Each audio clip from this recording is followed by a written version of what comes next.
Hi, everyone on YouTube and all the NFL YouTube prognosticators and football fans everywhere. This is Andrew Warren, back here once again, giving you my thoughts about Week 11 and my picks for Week 12 for the 2022 NFL season. Check it out. First off, I'm going to make this real quick. I do apologize. It's a busy week for me. It's Thanksgiving week, and happy Thanksgiving to you guys, by the way. And it's not only that, I'm really focusing on my finals for my fall's exams. I'm just working on that right now. Hoping I get a passing grade on that. It's one of my worst subjects. Not my worst subject, my toughest subject I would go with. I apologize for the mix-up. It's just my language arts reading classes. I like reading. Don't get me wrong. It's just the questions just make it challenging. So, anyways, that being said, I'm just working on that one right now. I'm just doing that, and I have a lot of other stuff going on. So, I'm trying to make the best to help you guys out, make my picks this week.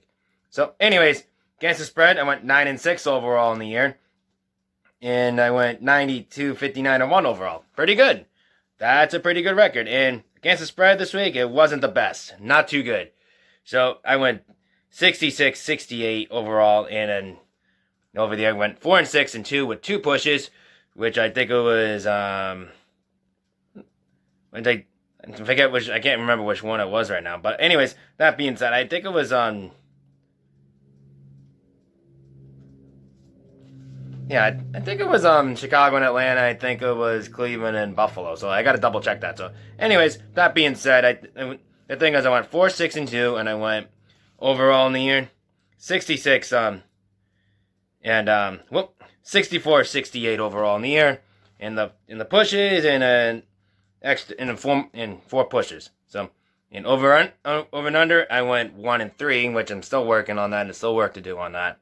And I'm 12-23 overall in the year, which still work to be done on that one.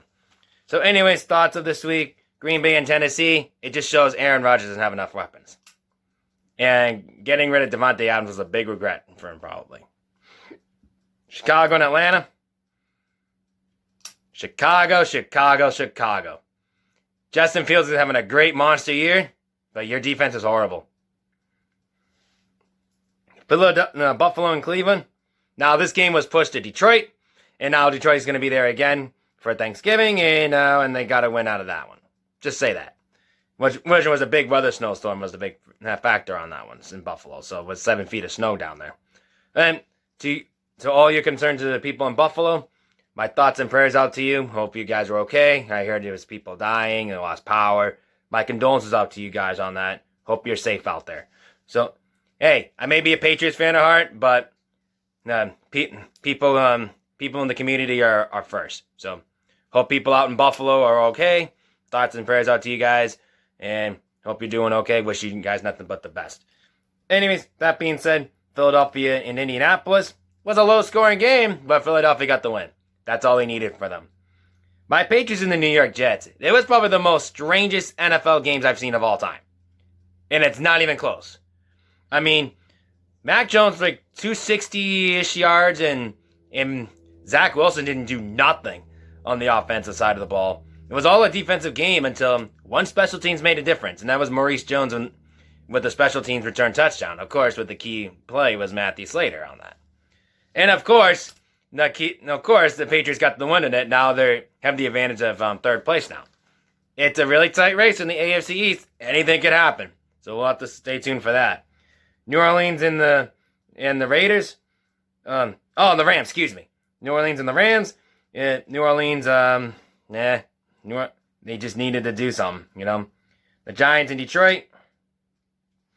It goes to show you that Detroit's in trouble on defense. Just say that. Baltimore and Carolina. Baltimore did what they needed to do. And the Washington Commanders. Washington Commanders is Houston. That's all I can say. The Raiders and the Broncos. Josh McDaniels got a victory over his former team. So that's what I could say to that. Well, he used to coach in Denver. So pretty much say to that one. Minnesota and Dallas. It goes to show you that Minnesota's a Jekyll and Hyde team. It was just pathetic. It was the worst loss since the expansion franchise in the 60s. But as of right now, Dallas looks like they'd be a threat for Philadelphia. So we'll have to see about that one. Cincinnati and Pittsburgh. It was a big win for Cincinnati. They needed a win, and they did, to keep their division hopes alive. Kansas City and the LA Chargers. One key made a difference in that game was Travis Kelce. They were down big in the most part, and Kansas City came back and won. San Francisco and Arizona. San Francisco just beat the door out of them. And if Kyler Murray played, I think it would have been a much, much different situation. I don't think it would have been a blowout, though. I think it would have been a lot higher game than that. But anyways, that being said, let's get on to my Week 11 picks. We're going to kick things off on the Thanksgiving Day games with Buffalo and Detroit. That's a 12:30 game. Very first one, Buffalo and Detroit. Buffalo is going to be in Detroit for the second game in a row, considering the last week and what happened in Buffalo over the snowstorm. So anyways, Buffalo, this time they're going to be the designated visitor team as if they were the designated home team last week. So that being scenario, being in Buffalo, they're used to the area right now. Now Detroit comes in. Now they place Detroit, who is the actual home team at Ford Field, now for Thanksgiving. And now it's going to be a high-scoring game. I expect to be high-scoring than that. I think it's going to be a key difference is Buffalo's defense. So I think Buffalo is going to have a big key to that one. So I'm going to take the Buffalo Bills over the Detroit Lions in this game. On the line, though, Buffalo's favored by 9.5 in this game. I'm going to take Detroit plus 9.5. I think it's going to be high-scoring than that. Over and under, it's 53. Consider how powerful those offenses are. I'm going over 53. The Dallas Cowboys and the New York Giants, a classic NFC East rival. This is going to be a tough one. I think it's going to be a low-scoring game. I expect to be great defenses on this part. But other than that, I think the key momentum, Dak Prescott. So I think he's having a great year. I know he got hurt in the beginning of the year, but he has played better since he came back. So I'm going to take the Dallas Cowboys over the New York Giants in this game. On the line, Dallas is favored by 8 in this game. I'm going to take Dallas minus 8.5. Over and under, it's 45. I'm going to go for under 45. My New England Patriots and the Minnesota Vikings. Now, this I expect to be a really good fight. I really think this is going to be a tough one. I think, personally, this is going to be a battle between, I don't know, the Minnesota Vikings, we don't know who we're going to get, and Kirk Cousins, who's in prime time, versus my Patriots, who is a big, powerful defense.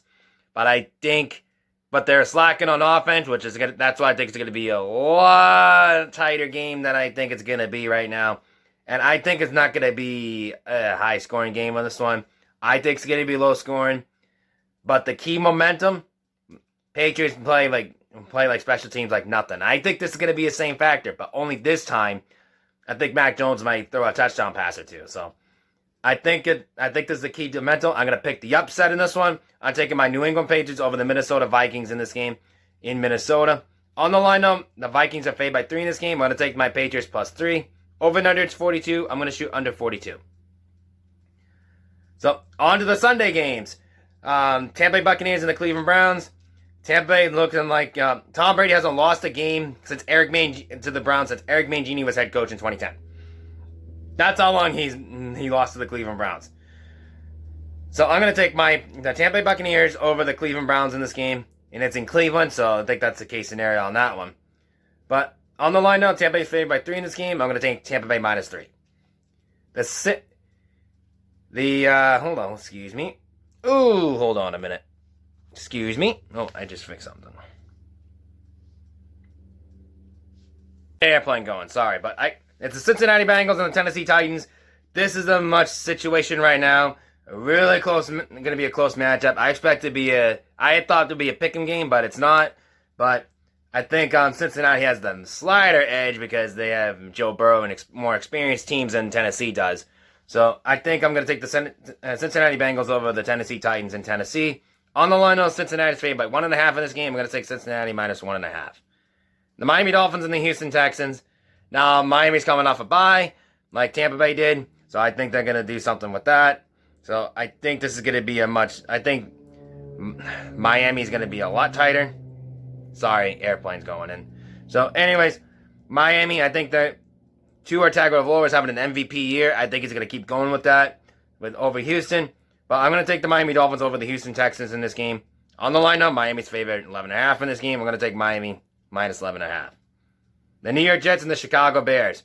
Now, this is going to be a toss-up game. I expect to be a lot closer. I expect to be something like a low potential game or something like that. But I think Zach Wilson, he'll probably bounce back against the Chicago Bears. I'm going to take the New York Jets over the Chicago Bears in this game.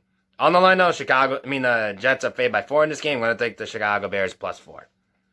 The Washington Commanders and the Atlanta Falcons. Now, Heineke, he's playing solid football. This is much the Washington Commanders needed. This is a much-needed team for the Commanders to need. So I'm going to take the Washington Commanders over the Atlanta Falcons in this game. On the lineup, the Commanders are favored by 3 in this game. I'm going to take the Commanders -3.5. 3, excuse me. The Baltimore Ravens and the Jacksonville Jaguars. Jacksonville coming off the bye weeks. And by the way, no bye weeks this week. So you can play anyone this week. So no bye weeks this week. But next week there'll be byes. I'll let you guys know about that one. So anyways, that being said, the Ravens are on a tax to moon. They want to fight for a playoff spot, or at least fight for the get the division. We'll see how that one goes out. But it's in Jacksonville. I think it's going to be I like the point spread on this one. I think Baltimore's going to win this one out. So I'm going to take the Baltimore Ravens over the Jacksonville Jaguars in this game. On the line, though, Baltimore is favored by 4 in this game. I'm going to take Baltimore -4. The LA Chargers and the Arizona Cardinals. Not sure about the Kyler Murray situation, but I think for this case scenario, I think the Chargers will take advantage of that. So I'll take the LA Chargers over the Arizona Cardinals in this game. On the line, though, the Chargers are favored by 2.5 in this game. I'm going to take the Chargers -2.5. The Seattle Seahawks over the Las Vegas Raiders. The Seahawks are pretty much a more of an impressive ball club than the Raiders are right now, and I think they could keep that defense spreading on that. So I'm going to take the Seattle Seahawks over the Las Vegas Raiders in this game. On the line, though, Seattle's favored by 4 in this game. I'm going to take the Seattle Seahawks -4. The Kansas City Chiefs and the Las Vegas Raiders. Now, this is going to be a really good game for the Chiefs to go into. I think this is a much-case scenario for the Chiefs to go. I think this is a game that the Chiefs need to win. They need to keep... They have to keep winning, to keep that division game. I think they got that division in the bag. I think if they get this, they're going to get this division in the bag. So far. Not yet, but will. But after the win against the Chargers, I think they'll take it. So, the Kansas City Chiefs, I think they're going to be taking this one out. But I'm going to take the Kansas City Chiefs over the Las Vegas Raiders. But on the line, though, the Chiefs are favored by 14 this game. That's way too many points to do for a game like that. It was a college football spread, maybe, but it's not college football. This is pro football. So I'm going to take the LA Rams and +14 in this one. I think it's going to be a lot closer than that. San Francisco 49ers and the New Orleans Saints. This is going to be another tough battle over here with the Saints and 49ers.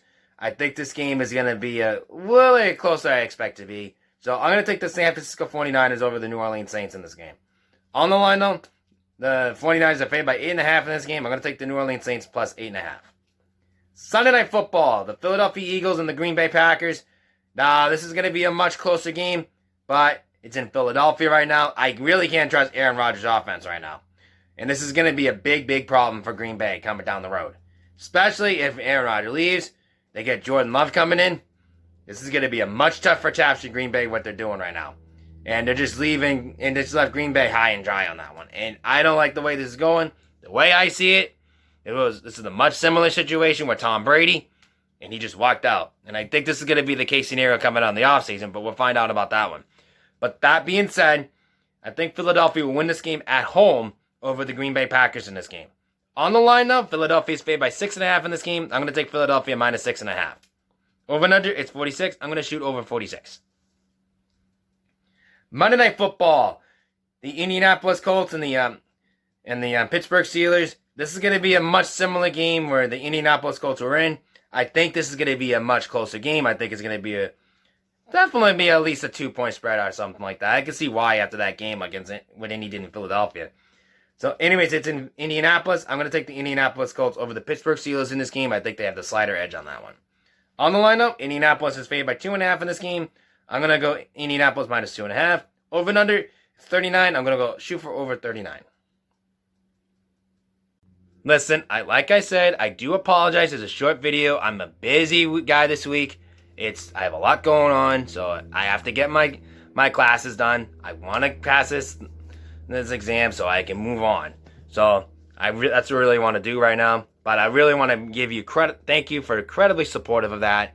If you understand, I know there's a lot of people have been asking to good luck on your tests and all that. So I wanted to say thank you guys for that. I really need the support and love and get right now because it's a really tough test I'm doing right now.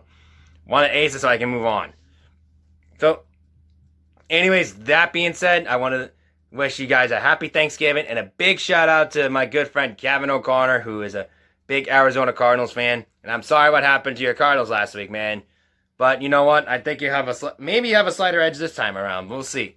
We'll see though how you guys do on this week on that. So, anyways, that being said, I think for this case scenario, I just want to wish you guys a happy Thanksgiving and wish you all the best of luck this week in the NFL YouTube prognosticated community and all the NFL fans out there.